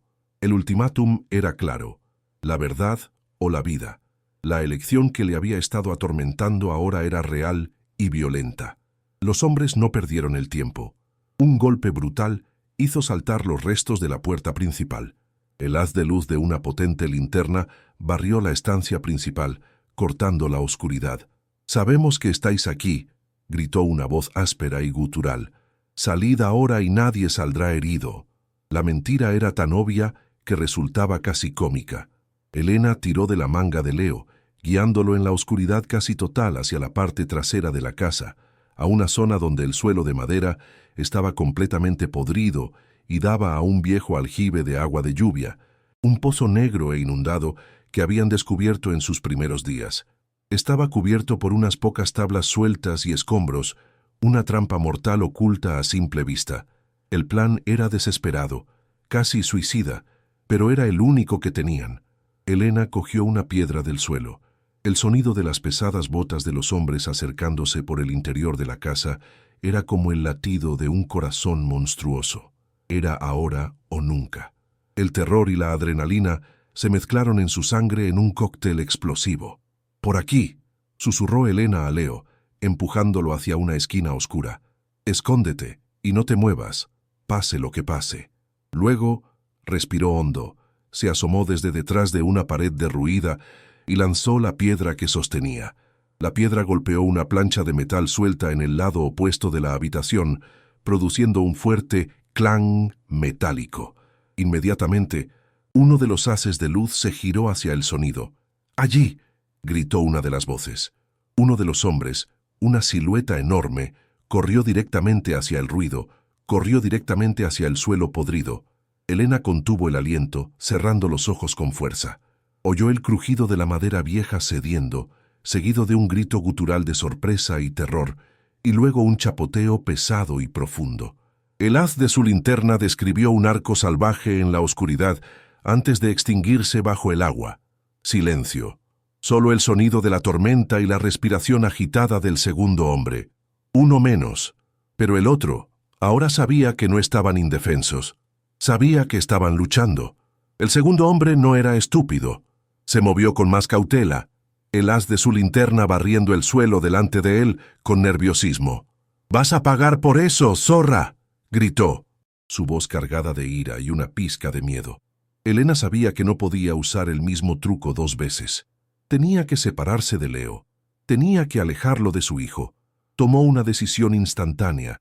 Salió de su escondite y corrió, no hacia la salida, sino hacia el único otro lugar posible, la torre del faro. «¡Aquí estoy, imbécil!», gritó, su voz sorprendentemente fuerte y desafiante. El haz de luz la encontró, cegándola por un instante. El hombre la vio y sonrió, una mueca cruel a la luz de la linterna. Pensó que la tenía acorralada. Comenzó a avanzar hacia ella, disfrutando del momento. Elena no esperó. Se dio la vuelta y subió corriendo por la escalera de caracol de hierro, el sonido de sus pasos metálicos resonando en la estructura hueca. Escuchó las pesadas botas del hombre comenzando la subida detrás de ella, más rápido, más fuerte. La casa había comenzado. La subida fue una carrera desesperada hacia el cielo, una espiral de hierro y oscuridad. El viento aullaba a través de las rendijas de la torre, creando una sinfonía fantasmal. Elena subía a trompicones, sus manos resbalando en la barandilla húmeda, sus pulmones quemando.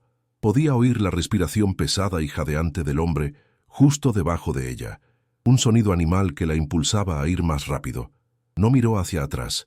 Sabía que estaba ganando terreno, acortando la distancia. Finalmente, llegó a la sala de la lámpara. Irrumpió en el espacio circular justo cuando un relámpago iluminaba la habitación, revelando el ojo muerto de la lente y los cristales rotos a través de los cuales la lluvia entraba a raudales. El hombre apareció segundos después, su enorme figura bloqueando la entrada de la escalera. El haz de su linterna la atrapó contra la barandilla exterior de la plataforma de observación. No había a dónde huir. Detrás de ella, solo el vacío y el mar embravecido, a decenas de metros más abajo. «Se acabó el juego», dijo el hombre, avanzando lentamente hacia ella. La lluvia le empapaba el rostro, pero su sonrisa era de puro triunfo. «Dame la bolsa, la que llevas en la cintura, y te prometo que será rápido». Elena retrocedió hasta que su espalda chocó contra la barandilla metálica y helada. El metal se sentía frágil, inseguro. Debajo de ella, las olas negras y furiosas se estrellaban contra las rocas con una violencia apocalíptica. El ruido era ensordecedor. Sintió el peso del cuaderno y los diamantes en su cintura, la historia de tantas vidas perdidas. Con un movimiento desesperado, se arrancó la bolsa de la cintura y la sostuvo en la mano, extendiendo el brazo por encima de la barandilla, sobre el abismo. «Un paso más y lo tiro todo», gritó por encima del estruendo de la tormenta. «Todo, el cuaderno, los diamantes. Tu jefe no conseguirá nada». Su voz era un hilo agudo de histeria, pero su mano estaba sorprendentemente firme. El rostro del hombre cambió. La sonrisa desapareció, reemplazada por la furia. La artimaña funcionó. Por un segundo, el hombre se detuvo. El pánico apareció en sus ojos.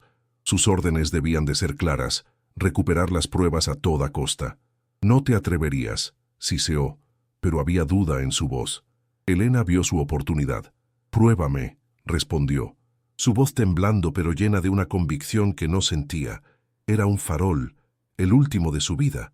No podía destruir la única prueba de la masacre, pero él no lo sabía. El hombre la estudió, su mente trabajando rápidamente. Podía ver el conflicto en su rostro, la codicia contra el miedo a fracasar. Al final, la violencia ganó. Con un rugido de rabia, se abalanzó sobre ella, su mano extendiéndose no para coger la bolsa, sino para agarrarla a ella, para arrojarla por la barandilla después de recuperar el botín.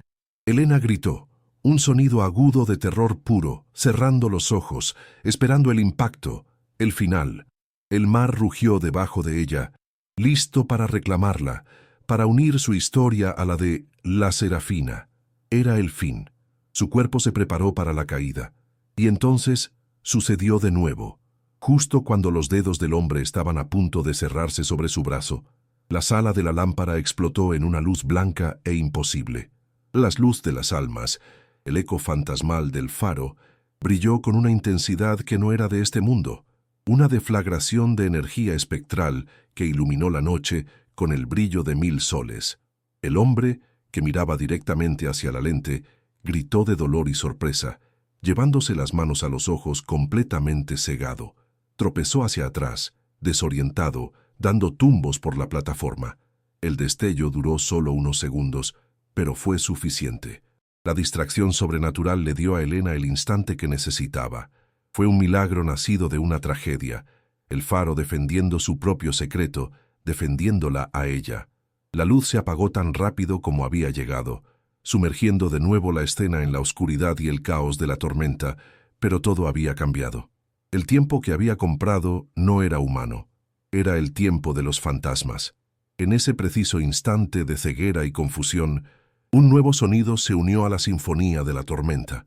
No era el viento ni las olas, eran gritos, gritos de hombres, abajo, en la base de la torre. «Guardia Civil, alto, están rodeados». Elena no podía creer lo que oía. El haz de luz de varias linternas potentes ascendió por el exterior de la torre, barriendo la oscuridad. El hombre, todavía cegado, se giró hacia el sonido, tropezando. En ese momento, la figura de Jacobo apareció en lo alto de la escalera, seguido por 2 agentes de la Guardia Civil uniformados y empapados. Jacobo no dudó. Se lanzó sobre el matón desorientado con la fuerza de un animal arrinconado, derribándolo al suelo con un golpe seco. Los agentes se abalanzaron sobre él, inmovilizándolo y poniéndole unas esposas con una eficiencia profesional. Uno de los agentes se acercó a Elena, que seguía paralizada contra la barandilla, con la bolsa aún en la mano. «Señora, ¿está usted bien?»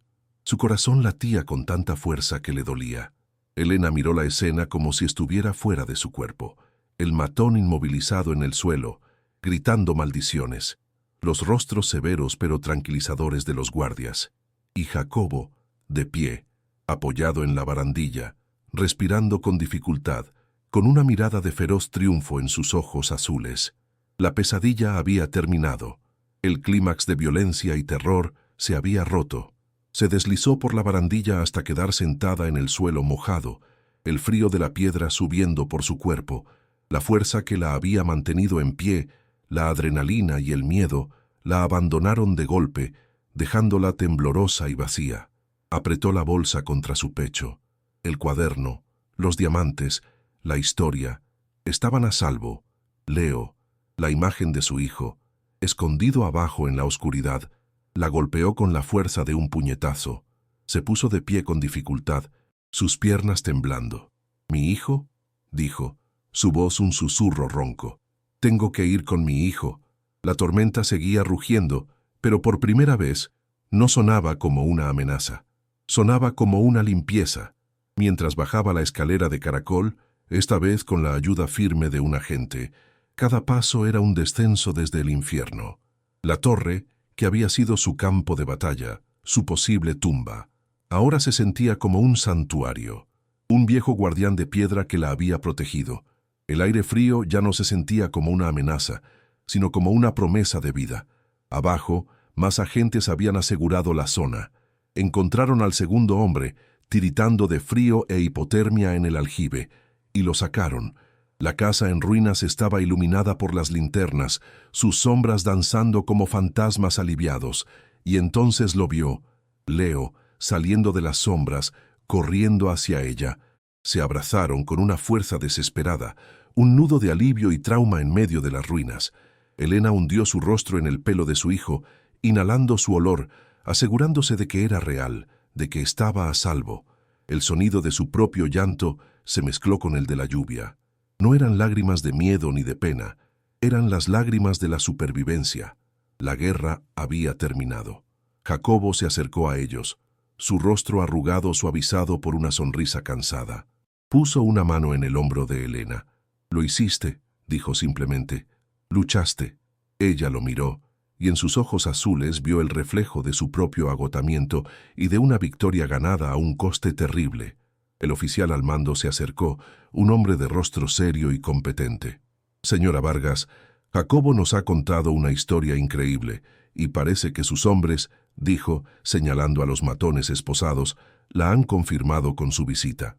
Miró la bolsa que Elena aún apretaba contra su pecho. «Creo que tiene algo que necesitamos ver, algo por lo que la Audiencia Nacional y los fiscales del Estado van a estar muy interesados». Elena asintió, sintiendo el peso de la historia en sus manos. La amenaza inmediata había pasado, pero la verdadera batalla, la batalla por la justicia, la batalla por los nombres de la lista, acababa de empezar.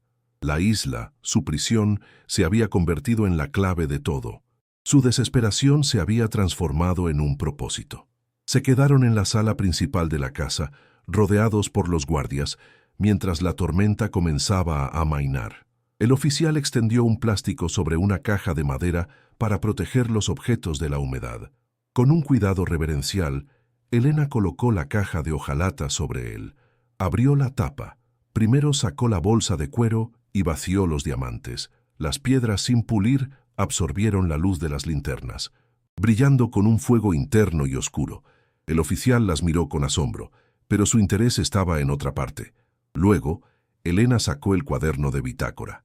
Lo abrió en la página que describía el naufragio, la caligrafía temblorosa del farero, un testimonio mudo y elocuente. El silencio en la habitación era absoluto, roto solo por el goteo del agua y el viento amainando. Cada persona en esa habitación, desde los curtidos guardias hasta el joven Leo, parecía entender que estaban presenciando un momento histórico, el resurgimiento de una verdad ahogada durante 50 años. La justicia, por fin, comenzaba su lento camino. Finalmente, Elena sacó el último objeto, la pieza que lo unía todo. Desdobló con cuidado el frágil papel que Jacobo le había confiado. La lista de nombres, la prueba irrefutable de un crimen de Estado. Se la entregó al oficial. Él la tomó con la delicadeza con la que se maneja una reliquia. Sus ojos recorrieron los nombres mecanografiados y su expresión se endureció. «Con esto», dijo, su voz baja y cargada de significado, «con esto, el imperio de Arturo Campos empieza a desmoronarse esta misma noche». Miró a Elena y por primera vez vio algo más que a una víctima. Vio a una luchadora. «Usted no ha encontrado solo un tesoro, señora Vargas. Ha desenterrado la conciencia de un país». Elena miró a su alrededor, a las ruinas que habían sido su infierno y ahora eran el escenario de su redención. Miró a su hijo, a salvo a su lado, y miró a Jacobo, el ermitaño que guardaba la memoria de su padre. La luz imposible del faro no solo la había salvado a ella, había iluminado un camino hacia la justicia para los que ya no tenían voz. El amanecer que siguió a la tormenta llegó con una calma antinatural.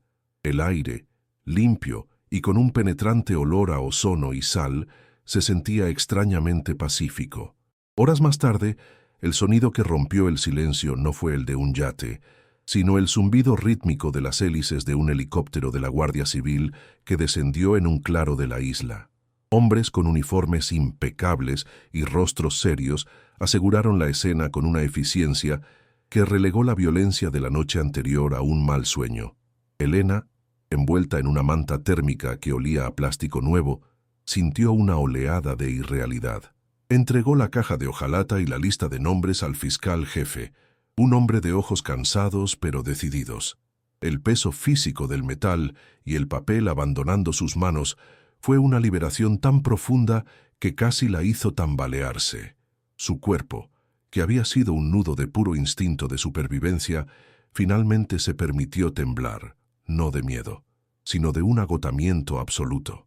Vio cómo las pruebas eran selladas en bolsas de evidencia, cada gesto un paso que alejaba el horror y lo convertía en un procedimiento legal. En una sala austera y solemne en la Audiencia Nacional, el olor a madera pulida y a legajos antiguos llenaba el aire. Elena, sentada junto a un Jacobo sorprendentemente sereno, relató su historia. Su voz, al principio un susurro tembloroso, fue ganando fuerza a medida que las palabras del farero fluían a través de ella, convirtiéndose en el eco de una verdad largamente silenciada. Describió la luz fantasmal, la desesperación, la amenaza de Campos. Frente a ella, los fiscales escuchaban con una intensidad que era casi palpable, sus rostros impasibles traicionando la enormidad de lo que oían. Al mismo tiempo, en otra sala, los secuaces capturados, enfrentados a cargos de intento de asesinato y a la abrumadora evidencia, se derrumbaron. Sus confesiones, detalladas y desesperadas por obtener clemencia, fueron la pieza final. Nombraron a Arturo Campos como el hombre que dio la orden, el que les prometió una fortuna por destruir el último vestigio de la vergüenza de su familia. El caso de La Serafina se reabría oficialmente, esta vez para no cerrarse jamás. Arturo Campos estaba en su despacho en lo alto de un rascacielos de cristal y acero, observando la ciudad a sus pies como un rey mira su feudo. El aire olía a cuero caro y a la victoria que creía inminente. Sostenía un vaso de whisky de 30 años, el ámbar líquido un reflejo de su propia autocomplacencia. Esperaba la llamada de sus hombres confirmando el éxito de la misión. En su lugar, el sonido que rompió el silencio de su santuario fue el golpe seco y autoritario en la puerta de caoba. No tuvo tiempo de reaccionar. Agentes de la Unidad Central Operativa irrumpieron en el despacho con una orden de registro y detención. La máscara de filántropo venerable de Campos se hizo añicos, su rostro contorsionándose en una mueca de incredulidad y furia impotente. El frío metálico de las esposas, cerrándose en sus muñecas, fue un sonido discordante en la opulencia de la sala. El clic que marcó el principio del fin de su imperio. El monstruo del pasado, por fin, era arrastrado fuera de su torre de marfil, expuesto a la cruda luz de la justicia que tanto había luchado por extinguir. La noticia explotó como una supernova. Los titulares de los periódicos gritaban «El fantasma de la Serafina» y «El oscuro legado de los Campos». Los telediarios abrían con imágenes del arresto de Arturo, su rostro descompuesto ahora propiedad pública. La historia de Elena, El Faro y el diario del farero se convirtió en una leyenda nacional de la noche a la mañana. Asociaciones para la recuperación de la memoria histórica, que durante años habían luchado en la oscuridad, encontraron de repente una causa que galvanizó al país. Los nombres de la lista codificada, una vez susurrados en secreto, ahora eran leídos en voz alta en programas de máxima audiencia, devolviéndoles su identidad y su dignidad. Desde un lugar seguro, protegida del circo mediático, Elena sentía una extraña mezcla de emociones. No había euforia, sino un profundo y solemne sentido de la justicia. Las almas perdidas del barco ya no eran un eco fantasmal en un faro abandonado. Sus gritos, por fin, estaban siendo escuchados por toda una nación y resonaban en los cimientos del poder. Semanas después, en otra sala formal, pero esta vez llena de una luz esperanzadora, un funcionario del Estado se reunió con Elena. Le explicó que, según la ley de patrimonio, el hallazgo de bienes de valor histórico como los diamantes conllevaba una recompensa significativa por parte del Estado. Cuando el hombre le mostró el documento oficial con la cifra escrita, Elena sintió que el aire abandonaba sus pulmones. El número era obsceno, inimaginable, una cantidad de ceros que su cerebro se negaba a procesar. Su mente voló instantáneamente a aquella noche en el coche, contando sus últimos 280 euros, el papel arrugado como un presagio de su fin. Ahora, el tacto del grueso papel oficial bajo sus dedos era la prueba de un nuevo comienzo. Unas lágrimas silenciosas y cálidas rodaron por sus mejillas. No eran de alivio, sino de un shock puro. La lucha por la supervivencia, el miedo constante a la factura, al alquiler, a la comida, todo se había evaporado. Por primera vez en su vida, era libre. La riqueza no era solo dinero, era la ausencia del miedo. Alojados temporalmente en un hotel de lujo que se sentía como otro planeta, Elena observó a su hijo. Leo ya no era el adolescente silencioso y encorvado por la derrota. Había una luz en sus ojos, una energía que ella no había visto en años. Hablaba con entusiasmo del futuro, de universidades, de viajes, de todas las puertas que la fortuna de los diamantes les abría. Pero mientras él hablaba de marcharse, Elena sintió un tirón inconfundible, una llamada que venía del mar. Miró por la ventana panorámica, más allá de las luces de la ciudad, hacia la oscuridad donde sabía que estaba la isla. Esa roca, que había sido su infierno y su purgatorio, también había sido su salvación. Allí había encontrado no solo una fortuna, sino a sí misma.